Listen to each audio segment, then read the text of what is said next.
नमस्कार, मैं हूं अमिता और आप देख रहे हैं हमारा खास प्रोग्राम सीट स्कैनर। झारखंड विधानसभा चुनाव में जमशेदपुर पूर्वी का तमाड़ हमेशा से हॉट सीट बना रहा है और हो भी क्यों ना, क्योंकि 2019 में हुए विधानसभा चुनाव के मैदान में एक दबंग तो एक नक्सली तो दूसरी तरफ सुपारी से मरने वाले का बेटा था।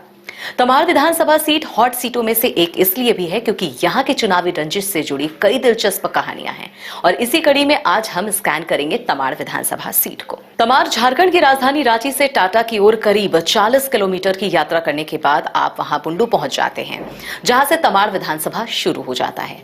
तमाड़ विधानसभा में 3 प्रखंड आते हैं, बुंडू, तमाड़ और अड़की। इन तीनों प्रखंडों में 50 पंचायतें हैं। बुंडू में करीब 55,000, तमाड़ में 88,000 और अड़की में करीब 51,000 वोटर हैं। क्षेत्र के लोगों के अपने मुद्दे हैं तो राजनीतिक दलों और चुनाव में लड़ रहे प्रत्याशियों के अपने अपने दावे। तमाड़ में लोग जाति या पार्टी को देखकर वोट नहीं करते, वो प्रत्याशी को देखकर वोट करते हैं। वर्तमान में तमाड़ विधानसभा से विकास सिंह मुंडा विधायक हैं, जो स्वर्गीय रमेश सिंह मुंडा के बेटे हैं। बात 2019 की करें तो 2019 में तमाड़ विधानसभा क्षेत्र से झामुमो के विकास सिंह मुंडा ने जीत हासिल की। विकास सिंह मुंडा को 55,491 वोट मिले थे। दूसरे स्थान पर रहे आजसू के रामदुर्लभ सिंह मुंडा को 24,520 वोट मिले। तो इस तरह से आपको बताएं कि इस तरह से 30,971 वोट से विकास मुंडा विजय हुए थे।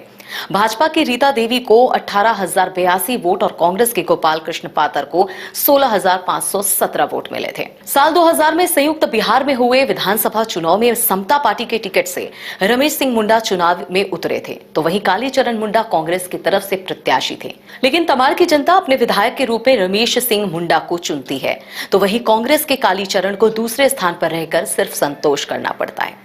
वहीं 2005 में हुए विधानसभा चुनाव में एक बार फिर से रमेश सिंह मुंडा चुनावी मैदान में होते हैं, तो इस बार समता पार्टी के टिकट पर नहीं बल्कि जेडीयू के टिकट पर वो चुनाव लड़ते हैं और इस बार उनका मुकाबला दूसरी बार कांग्रेस के प्रत्याशी कालीचरण मुंडा, सीपीआई एम के राजेंद्र सिंह मुंडा के अलावा निर्दलीय चुनाव लड़ रहे गोपाल कृष्ण पातर उर्फ राजा पीटर से था। इस बार भी रमेश सिंह मुंडा पर जनता विश्वास करती है और रमेश सिंह मुंडा 5,900 वोट से गोपाल कृष्ण पातर उर्फ राजा पीटर को हरा देते हैं। लेकिन 2009 से पहले तमाड़ में उपचुनाव होते हैं। उपचुनाव होने की वजह यहाँ के मौजूदा विधायक रमेश सिंह मुंडा की हत्या होती है। हत्या का आरोप राजा पीटर पर लगा था।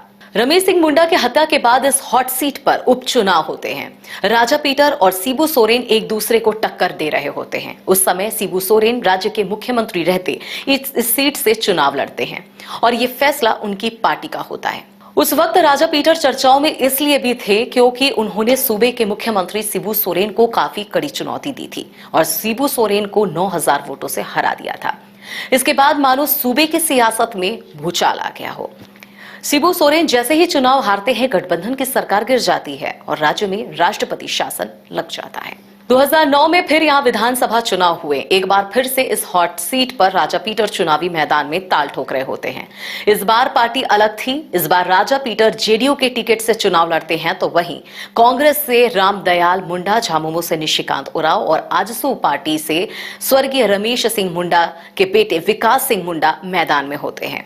हालांकि इस बार भी राजा पीटर जीत दर्ज करने में सफल होते हैं और विकास सिंह मुंडा दूसरे स्थान पर थे। वहीं कांग्रेस तीसरे स्थान पर सिमट कर रह जाती है। 2014 में हुए विधानसभा चुनाव में विकास सिंह मुंडा को दरकिनार करने वाली जनता ने इस बार कुछ और ही सोच रखा था। जेडीयू के टिकट पर चुनाव लड़ने वाले राजा पीटर ने इस बार निर्दलीय चुनाव लड़ने का फैसला लिया था, तो वहीं आजसू विकास सिंह मुंडा को दूसरी बार मौका देती है और इस बार जनता ने सोच समझकर वोट किया और विकास सिंह मुंडा को अपने विधायक के रूप में चुन लिया। विकास सिंह मुंडा ने राजा पीटर को 26,006 वोटों के अंतर से शिकस्त दी थी। 2019 का विधानसभा चुनाव काफी दिलचस्प था। इस बार चुनावी रण में एनसीपी के उम्मीदवार राजा पीटर भी चुनाव मैदान में थे, तो इस बार कुख्यात कुंदन पाहन और राजा पीटर जेल से ही चुनाव लड़ रहे थे। तमाड़ से भाग्य आजमा रहे राजा पीटर और कुंदन पाहन को जनता का प्यार नहीं मिल सका। वहीं झामुमो पार्टी से चुनाव लड़ने वाले विकास मुंडा भारी वोटों के अंतर से जीत जाते हैं। आजसू और भाजपा के प्रत्याशी उनके सामने टिक नहीं पाते हैं। आपको बताएं कि आजादी के 75 साल बाद भी तमाड़ की जनता मूलभूत सुविधाओं से महरूम है। सड़क, स्वास्थ्य और बिजली की समस्या से काफी दूर है यहाँ की जनता। इस इलाके में ना तो सड़क है, ना ही स्वास्थ्य सुविधा। वहां के स्थानीय जनता को सड़क स्वास्थ्य के लिए हर रोज जद्दोजहद करनी पड़ती है। वैसे आने वाले विधानसभा चुनाव में तमाड़ विधानसभा की जनता किस मुद्दे पर वोट करेगी, ये आने वाला वक्त बताएगा। रांची जिले के तमाड़ विधानसभा क्षेत्र पर सबकी निगाहें हैं। 2024 के विधानसभा चुनाव में इस सीट से कई चर्चित चेहरे दावेदार होंगे। हालांकि ये तय है कि जेएमएम से विकास मुंडा दावेदार होंगे, पर इस बार सवाल ये है कि इनके सामने कौन होगा, बीजेपी या फिर अपनी पुरानी पार्टी आजसू से दो हाथ करते दिखेंगे विकास मुंडा।